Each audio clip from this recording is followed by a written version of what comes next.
تمام رسولوں پر ایمان لانے کا مقصد و مطلب یہ ہے کہ ان انبیاء و رسل علیہم السلام کو ایک ہی سرچشمہ سے فیض یافتہ سمجھا جاتا ہے۔ ان کے بارے میں کسی قسم کا بغض، کینہ، حسد نہ رکھا جائے، ان کی ساری شانوں کو عطائی سمجھا جائے اور صف انبیاء علیہم السلام میں رسول محترم صلی اللہ علیہ وآلہ وسلم کو آخری نبی مانا جائے۔ سب انبیاء و رسل علیہم السلام کی تصدیق و توثیق کی جائے، ان کی اصل تعلیمات کو سچا مانا جائے، ان تمام کو گناہ و معصیت سے مبرہ و منزہ سمجھا جائے، نفس رسالت میں تمام رسولوں کو برابر جانا جائے اور کوئی فرق نہ کیا جائے۔ سورۃ البقرہ میں ہے، ہم فرق نہیں کرتے کسی میں اس کے رسولوں میں۔ کسی نبی کو دوسرے نبی سے شان میں ہلکا یا کم بیان نہ کیا جائے، بلکہ تلک الرسل فضلنا بعضهم علی بعض پر عمل کیا جائے، یعنی انبیاء و رسل علیہم السلام کے تذکرے فضیلتوں اور کمالات کے اعتبار سے کیے جائیں، نقص، کمی، کجی کے حوالے سے نہیں۔ یہاں اللہ تعالیٰ نے ہمیں اپنے انبیاء و رسل علیہم السلام کے متعلق گفتگو کرنے کا سلیقہ و انداز سکھایا ہے کہ جب بھی میرے رسولوں کی بات کرو تو عظمتوں اور رفتوں کے حوالے سے کرو، یعنی یہ کہو کہ فلاں نبی کی شان فلاں نبی سے بلند ہے، یہ ہرگز نہ کہو کہ فلاں نبی کی شان فلاں نبی سے کم ہے۔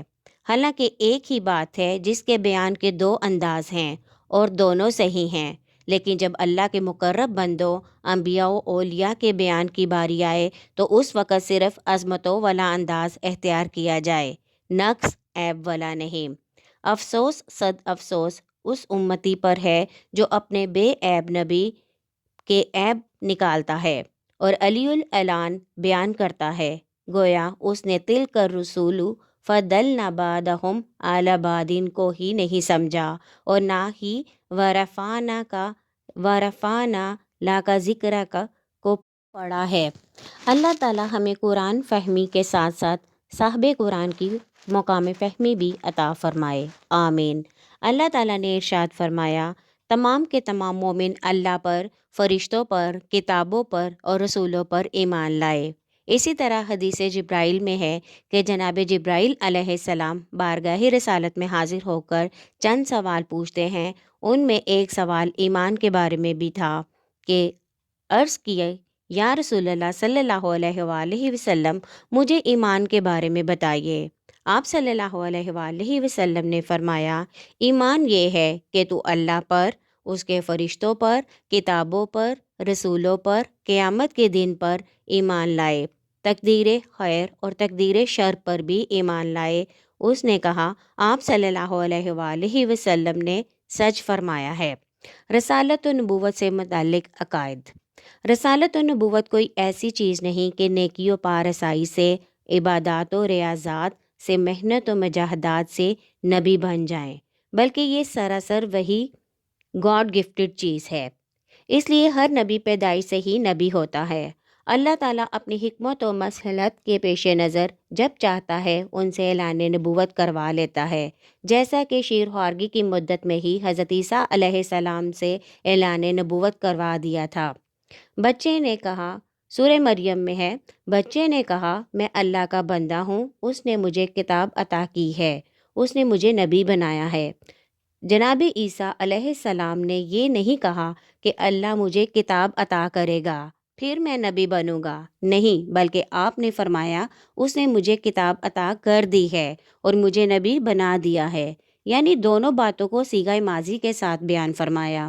حضرت عیسیٰ علیہ السلام کا زمانہ ماضی میں گفتگو کرنا اس بات کی دلیل ہے کہ نبی پیدائشی نبی ہوتا ہے اور اسے اپنی نبوت کا علم بھی ہوتا ہے اور انہیں یوم میثاق والا وعدہ بھی یاد ہے۔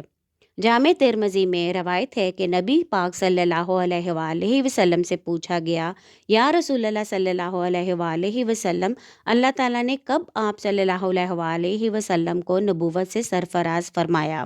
آپ صلی اللہ علیہ وآلہ وسلم نے جواب دیا، میں اس وقت بھی نبی تھا جب آدم علیہ السلام ابھی پانی اور مٹی میں تھے۔ اللہ تعالیٰ نے ارشاد فرمایا، سورہ انعام میں ہے، اللہ تعالیٰ بہتر جانتا ہے اس دل کو جہاں وہ رکھتا ہے اپنی رسالت کو۔ نبی کی اطاعت ہر حالت میں لازم ہے، کیونکہ نبی کی اطاعت خدا کی اطاعت ہے۔ اور سورۃ النساء میں ہے، اور ہم نے رسول کو اس لیے بھیجا کہ اللہ کے حکم سے ان کی اطاعت کی جائے۔ نبی کی نافرمانی خدا کی نافرمانی ہے اور اس کا ٹھکانہ جہنم ہے۔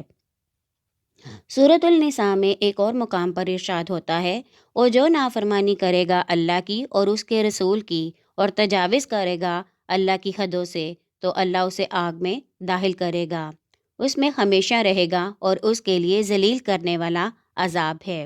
انبیاء و رسل علیہم السلام کے گستاخوں اور بے ادبوں کا ٹھکانہ بھی جہنم ہے۔ سورۃ الاحزاب میں ارشاد ہوتا ہے، جو لوگ ایذا پہنچاتے ہیں اللہ اور اس کے رسول کو، اللہ تعالیٰ انہیں اپنی رحمت سے محروم کر دیتا ہے، دنیا میں بھی اور آخرت میں بھی، اور اس نے ان کے لیے رسوا کن عذاب تیار کر رکھا ہے۔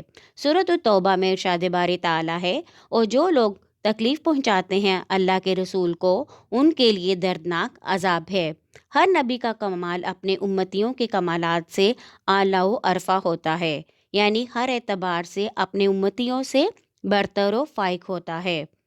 اسی طرح ایک اور جگہ پر ارشاد باری تعالیٰ ہے، وَرَفَعْنَا لَكَ ذِكْرَكَ کی عرش بوس بلندیوں پر فائز کر دیا گیا، مطلب امام الانبیاء علیہم السلام علیہ الصلاۃ والسلام کو وَرَفَعْنَا لَكَ ذِكْرَكَ کہہ کر عرش کی بلندیاں عطا کی گئیں۔ حضور صلی اللہ علیہ وآلہ وسلم کی نبوت کے متعلق عقیدہ۔ حضور سید الکونین جد الحسن والحسین امام الانبیاء حبیب کبریا صلی اللہ علیہ وآلہ وسلم کے متعلق یہ عقیدہ ہو کہ آپ صلی اللہ علیہ وآلہ وسلم آخری نبی ہیں، اب قیامت تک کوئی نبی نہیں آئے گا۔ آپ صلی اللہ علیہ وآلہ وسلم کی نبوت کے متعلق قرآن مجید کا حتمی فیصلہ ہے۔ آپ صلی اللہ علیہ وآلہ وسلم اللہ کے رسول اور آخری نبی ہیں۔ وَلَكِنْ رسول اللہ و خاتم النبیین، یہ الفاظ کہہ کر آپ کی نبوت کو خاتم النبیین کہہ کر مکمل کر دیا گیا۔ آپ صلی اللہ علیہ وآلہ وسلم کی نبوت کا زمانہ قیامت تک جاری رہے گا، اور کلمہ طیبہ لا الہ الا اللہ محمد رسول اللہ بھی آپ صلی اللہ علیہ وآلہ وسلم کی تا قیامت نبوت کی تصدیق کرتا ہے۔ اللہ تعالیٰ نے ارشاد فرمایا، سورۃ الاعراف میں ہے، اے حبیب صلی اللہ علیہ وآلہ وسلم، آپ صلی اللہ علیہ وآلہ وسلم فرما دیجئے کہ اے بنی نو انسان، بے شک میں اللہ کا رسول ہوں تم سب کی طرف۔ سورۃ الانبیاء میں ارشاد ہوتا ہے، وَمَا أَرْسَلْنَاكَ إِلَّا رَحْمَةً لِّلْعَالَمِينَ، ہم نے آپ صلی اللہ علیہ وآلہ وسلم کو دونوں جہانوں کے لیے سراپا رحمت بنا کر بھیجا۔ قیامت کے روز حضور صلی اللہ علیہ وآلہ وسلم کو اللہ تعالیٰ مقام محمود پر فائز فرمائے گا۔ سورہ بنی اسرائیل میں ارشاد ہوتا ہے، یقیناً فائز فرمائے گا آپ صلی اللہ علیہ وآلہ وسلم کو آپ کا رب مقام محمود پر۔ حضور صلی اللہ علیہ وآلہ وسلم نے فرمایا، قیامت کے روز میں ان لوگوں کے لیے بھی شفاعت کروں گا جنہوں نے میری امت میں گناہ کبیرہ کا ارتکاب کیا ہوگا۔ اس کے ساتھ ہی آج کی آڈیو کا اہتمام کرتی ہوں۔ امید ہے آپ کو آج کا عنوان پسند آیا ہوگا۔